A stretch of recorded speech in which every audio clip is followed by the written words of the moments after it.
안녕하세요. 건강지킴이 닥터 MBC 목서윤입니다. 안녕하세요. 김차동입니다.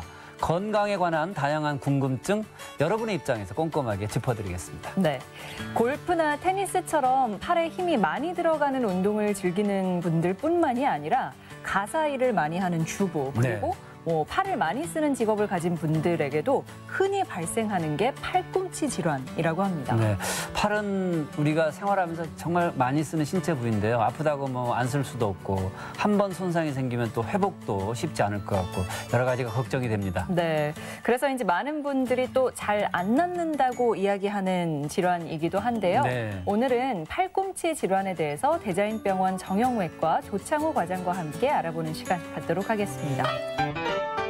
물건을 들어올리고 팔을 돌리고 공을 던지는 등 일상 속 기본적인 동작들은 모두 팔꿈치가 있어 가능한 동작들인데요.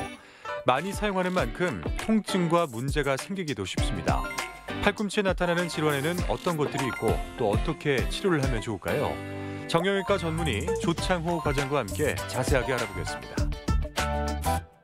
네, 과장님 안녕하세요. 네, 안녕하세요. 네, 우선 팔꿈치가 아픈 이유는 여러 가지가 있을 것 같은데요. 몇 가지만 이야기해 주시겠어요? 네, 날씨가 따뜻해지면서 야외 활동 및 스포츠를 즐기는 분들이 서서히 늘어나고 있는데요. 이런 스포츠 활동과 관련해서 팔꿈치 통증을 호소하는 분들의 빈도도 굉장히 지금 좀 늘어나고 있습니다. 어느 날부터 발생한 나의 팔꿈치 통증이 과연 근육통일까요? 팔꿈치 통증을 유발하는 가장 흔한 대표적인 질환으로는 외상과염과 내상과염이 있습니다. 또한 그 외에도 상완 이두근과 삼두근의 검병증, 요소도 활막 추벽 증후군이라고 하는 질환도 있고요. 요골 터널 증후군, 팔꿈치 불안정성 및 관절염 등도 다양한 질환이 팔꿈치의 통증을 유발할 수가 있습니다. 네, 그 외상과염이라고 하셨어요. 예. 그러면은 이 바깥쪽 팔꿈치에 염증이 있다, 그런 뜻으로 이해하면 될까요? 예, 그렇습니다. 네.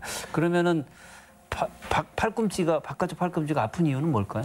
예, 팔꿈치 관절의 바깥쪽 통증을 유발하는 가장 흔한 질환은 외상과염입니다. 혹시 테니스 엘보라는 말을 들어보셨나요? 예. 많이 들어봤죠. 예, 테니스 치는 사람들에게 많이 발생을 한다고 해서 테니스 엘보라는 별칭이 붙기도 했는데요. 테니스뿐만이 아니라 팔을 많이 사용하는 직업이나 단순한 일반적인 가사일 그리고 신체적 활동으로도 외상과염이 유발될 수가 있겠습니다. 즉 모든 계층에서 흔하게 볼 수 있는 질환이 외상과염이라는 질환이고요. 일종의 과사용 질환이라고 할 수 있겠습니다. 상과염이 발생하는 가장 근본적인 원인은 한마디로 근육의 과도한 반복적인 사용이라고 할 수가 있겠습니다. 상완골 외상과의 통증이 발생하는 외상과염과 같은 경우는 손목 및 손가락을 위쪽으로 신전하는 신전근의 변성으로 인해서 발생을 하게 됩니다. 그중에서도 이 사진의 자료화면에 강조된 부위에 단뇨수근 신근이라고 하는 신전근의 변성으로 인해서 발생을 하게 되는데요. 네. 과도한 스트레스가 팔꿈치 바깥쪽에 가해지게 되면 이 기시부 힘줄의 미세 파열이 반복적으로 발생을 하게 되고요. 이 부분이 정상적으로 치유되지 않으면서 병변이 발생을 하게 됩니다. 사실 조직학적으로는 염증 조직이라기보다는 혈관 및 섬유 조직이 증식된 퇴행성 조직으로 보는 것이 맞다는 의견이 현재 지배적이지만 예전부터 불러온 명칭이 굳어져서 외상과염이라는 용어가 사용이 되고 있습니다. 네, 이게 이제 팔꿈치 통증을 일으키는 가장 흔한 질환이라고 말씀하셨잖아요. 네, 가장 흔하다고 하는 건 어느 정도 많이 유발한다는 뜻인가요? 네, 일반 성인에서는 통계에 따르면 남성의 경우는 약 1.3%, 여성의 경우에는 1.1%, 전체적으로는 전체 성인 인구의 1% 정도가 외측 상과염을 앓고 있다라고 보고가 되고 있고요. 내상과염과 같은 경우에는 외상과염보다는 약간 적은 0.4% 정도의 유병률이 보고가 되고 있습니다. 상지의 반복적인 활동을 무리하게 하는 노동자군에 대한 조사를 한 보고도 있는데요. 네. 이런 경우에는 더 많은 4에서 5% 정도가 되는 유병률이 보고가 되고 있다고 합니다. 또한 테니스 엘보라는 별칭에 맞게 테니스 선수들에게는 약 10에서 50% 정도까지도 외상과염이 보고가 된다고 합니다. 많이들 앓고 있거나 또는 경험하는 질환이라고 볼 수 있겠는데요. 어느 경우에 어떤 현상이 있을 때 의심을 해봐야 될까요? 네, 외상과염은 주관절 외측 통증 중에서도 빈도가 압도적으로 높고 증상이 비교적 명확하기 때문에 특징적이고 신체적인 신체 검사로서 외상감염을 진단을 할 수가 있겠습니다. 환자들은 예외 없이 이 주관절, 팔꿈치, 외측의 통증을 주 증상으로 호소를 합니다. 특별한 이유가 없이 서서히 시작하는 경우가 있고 갑작스러운 육체 활동 이후에 발생하는 경우도 있겠습니다. 또한 가볍게 타박상을 입은 경우 이후에도 발생하는 만큼 다양한 경우에서 발생을 할 수가 있겠습니다. 가장 통증이 심한 곳은 만져보실 수 있지만 팔꿈치의 바깥쪽에 튀어나온 뼈가 만져지는데요. 이 부위를 바로 외상가라고 부릅니다. 이 외상가 부위에서 신전근을 따라 이 전완근까지도 통증이 발생하는 경우가 있겠습니다. 주로 통증을 느끼는 동작을 말씀드리면 물컵을 들거나 문고리를 돌리거나 병따개를 따는 등의 이 손목의 신전근을 사용하는 동작에서 주로 통증이 발생을 하게 됩니다. 관절 질환이 아니기 때문에 외상가염이나 혹은 내상가염으로 인해서 관절 운동에 직접적인 제한을 받지는 않지만 간혹 이런 통증으로 인해 주관절의 운동에 지장을 느끼는 경우도 보고가 되고 있습니다. 통증의 정도 또한 궁금하실 텐데요. 통증은 간단하게는 가벼운 근육통 정도 느끼는 환자들도 있고요.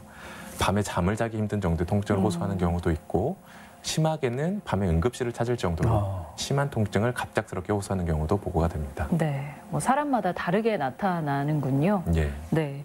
근데 이제 팔꿈치 바깥쪽이 아픈 경우를 말씀해 주셨는데 그 반대로 안쪽이 아픈 경우도 있잖아요. 네. 이때는 원인이 뭔가요? 네, 이 팔꿈치 안쪽이 아픈 경우도 흔하게 볼 수 있는데요. 이 안쪽이 아프기 때문에 내상가염이라고 부르는 질환입니다. 내상가염 역시 바깥쪽의 외상가염과 마찬가지로 팔꿈치의 과도한 사용이 원인이 되는 질환이라고 하겠습니다. 단, 병변의 위치가 다르다, 반대다라고 생각하시면 되겠습니다. 그럼 그냥 위치가 다른 것 빼고는 큰 차이점이 없다고 보면 되나요? 네, 기본적인 발생 원인은 같은 질환이라고 생각을 하시면 됩니다. 외상가염은 팔꿈치 바깥쪽에 말씀드린 손목을 위로 신전시키는 신전근의 원인이라고 한다면 내상가염은 팔꿈치 안쪽에 손목을 굴곡시키고 돌리는 굴곡 내 회전근에서 병변이 시작되는 질환인 점이 두 병변의 가장 큰 차이점이라고 볼 수가 있겠습니다.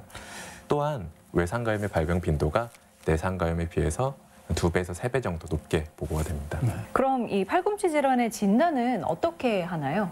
네, 신체 검사로 일단 가볍게 쉽게 진단할 수가 있겠는데요. 주로 신체 검사는 팔꿈치 바깥쪽에 튀어나온 뼈인 외상과 공통건, 기시부에 국한된 압통이 가장 일관되고 도움이 되는 신체 검사라고 할 수 있겠습니다. 압통을 느끼는 부위가 굉장히 국소적이기 때문에 외상가 이외의 부위에 압통이 있다면 다른 간별 질환과 간별을 해야 된다고 볼 수 있겠습니다. 또한 저항성 손목 신전 유발 검사라고 해서 손목을 위로 신전시켰을 때 통증이 나타난다면 이 또한 외상가염의 진단에 도움이 되는 진단 소견이라고 볼 수 있습니다. 영상 검사를 또한 시행을 할 수 있겠습니다. 가장 흔하게 시행하는 단순 영상 검사, 엑스레이에서는 건의 미세 파열 후에 치유 과정에서 생기는 석회 침착물들을 드물지 않게 볼 수 있는 경우가 있겠습니다. 또한 초음파 혹은 MRI 검사 등을 시행할 수가 있겠는데요. 초음파는 진료 과정에서 손쉽게 신전건이 비후된 소견을 관찰할 수 있기 때문에 외래나 일반적인 진료에서 손쉽게 할 수 있는 진단적인 방법이 되겠고요.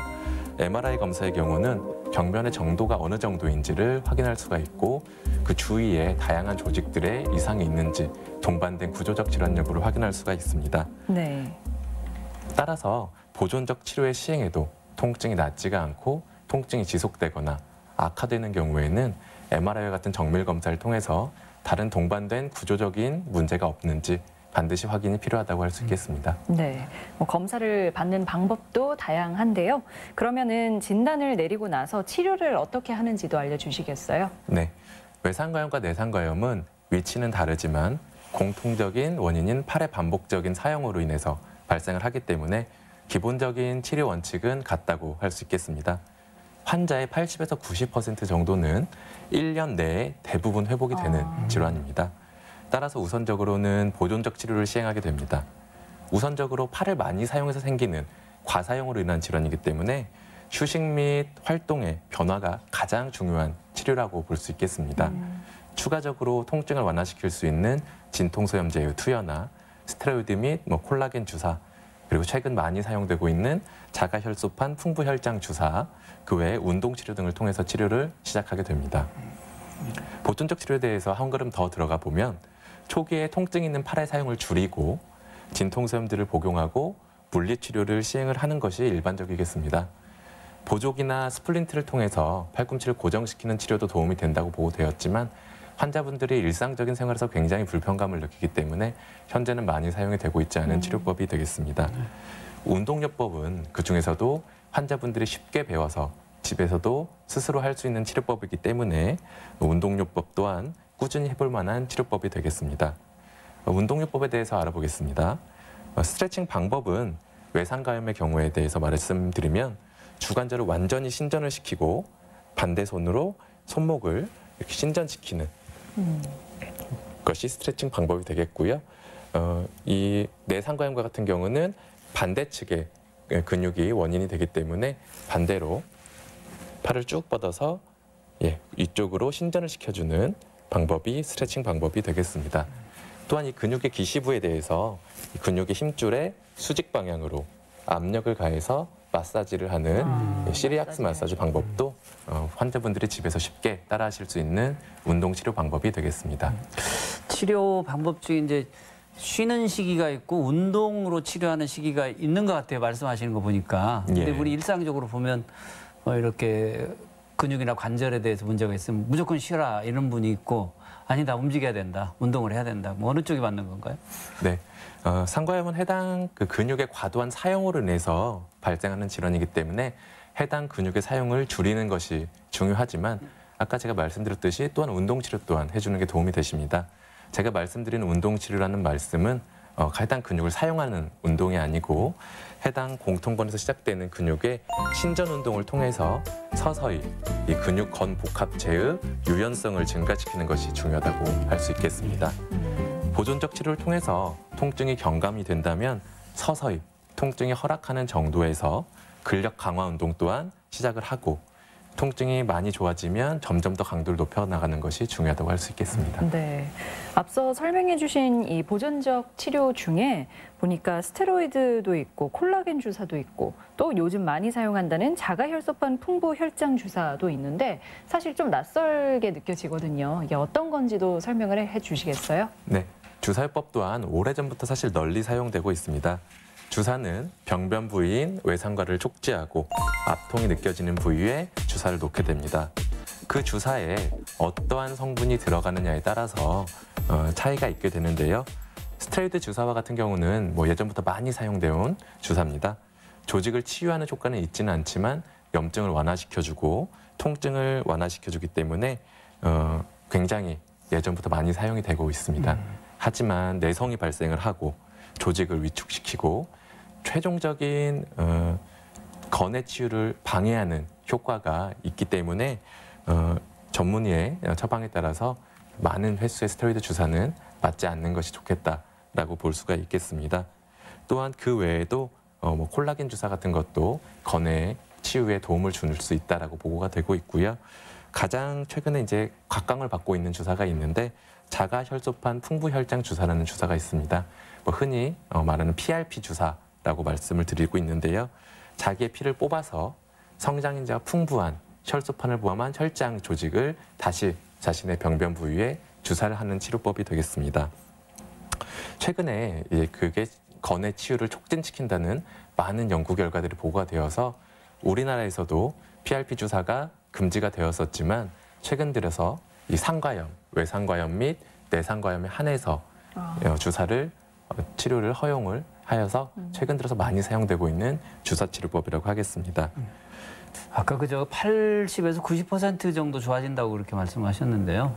근데 또 주변에서 보면 그 질환 앓고 있는 분들은 아이고 안 낫는다 이렇게 고민하고 그러시는데 이게 어떤 데서 괴리감이 있는 건가요? 네, 많은 환자분들이 잘 낫지 않는다라고 사실 생각을 하시는데요. 질환의 원인이 외상이나 충격 같은 근본 갑작스러운 원인이 아닌 팔의 과도한 사용으로 인해서 생기는 퇴행성 질환임을 환자분들께서도 이해를 하셔야 됩니다. 즉 서서히 진행을 해서 발병할 만큼 회복 기간도 서서히 진행이 되고 낫는 기간도 10에서 12개월 정도라고 생각을 하시고 치료를 하시는 것이 중요하겠습니다. 하지만 환자분들 중에 10에서 20% 정도는 만성화를 해서 1년 이상 통증이 지속되는 경우가 있습니다. 이런 경우가 의사들에게도 큰 해결 과제가 되겠습니다.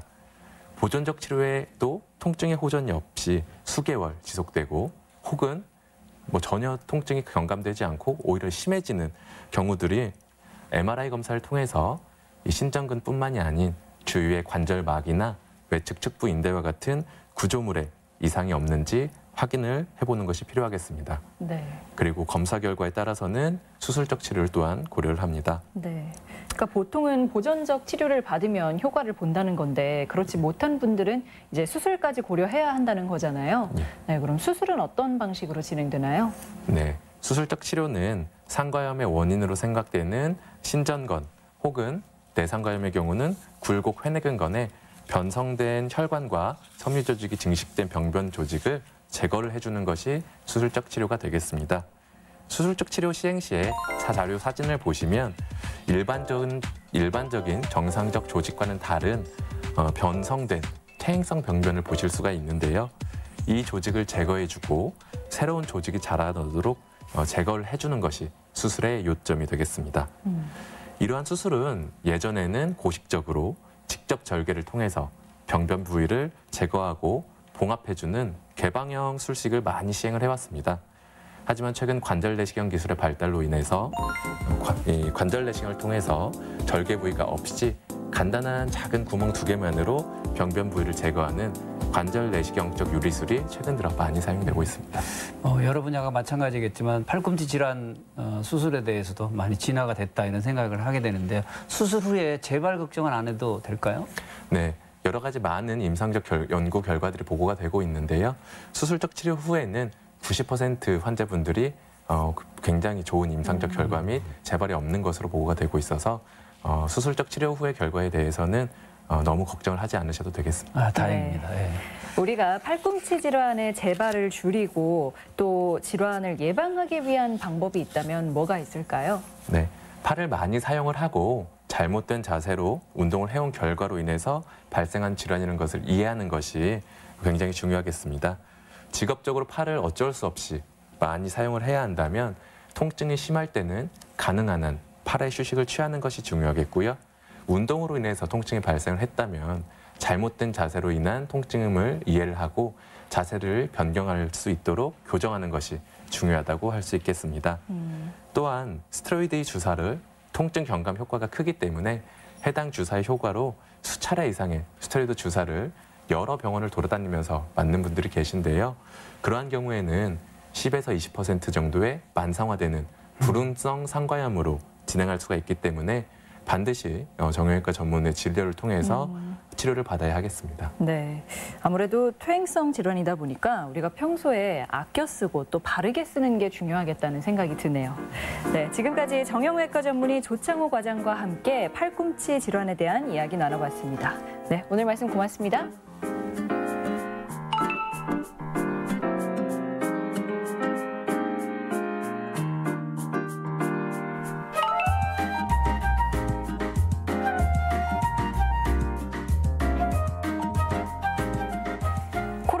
백신 접종이 본격화하고 있죠. 접종 속도가 생각보다 빨리 진행되면서 예방 효과에 대한 기대가 커지고 있습니다. 정말 다행인데요. 또 한편으로 여러 가지 부작용 보고도 잇따르고 있는데 흔히 보고되는 부작용은 오한이거나 또는 반대로 열이 있거나 접종 부위에 통증이 있다고 이런 걸 많이 호소하는데요.